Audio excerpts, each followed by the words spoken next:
Մեր օրերում ազգադավ, հայադավ, հայրենադավ, իսկ հիմա նաև տիրադավ բառերը չափազանց պոպուլյար են դարձել, ով չի ալարում, ում ուզում է, ինչ ուզում է, հենց այդպես էլ կոչում է։ Այս բառերն այսօր ամենաշատը շռայլում են հենց նրանք, ովքեր տասնյակ տարիներով ընտրությունը վերածեցին կեղծիքի, պետությունը բաժանվող որսի, օրենքը ով ուժեղ է, նա իրավունք ունի սկզբունքի։ Մարդը, ով ընտրություն է գողացել, վաղը հայրենիք էլ է գողանալու, որտեվ իր համար հայրենիքը գաղափար չէ, այլ ունեցվածք։ Մարդը, ով գողական մտածողությունը դարձրել է քաղաքական կանոն, այսօր չի կարող իրեն ազգային արժեքների կրող ներկայացնել, որքան էլ հայկական դրոշով ծածկվի, որքան էլ հայրենասիրություն խաղա։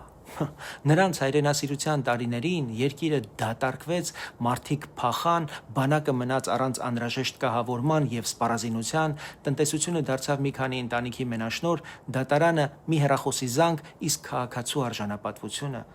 ոտքի գոխան։ Ում ինչ ժողովուրդը գոտին էր սեղմում, իրենք կառուցում էին իրենց պալատները Հայաստանում,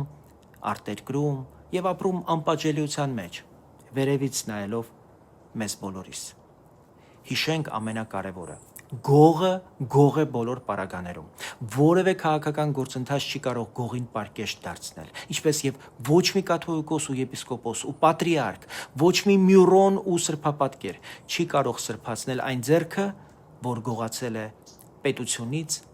ժողովրդից, բանակից։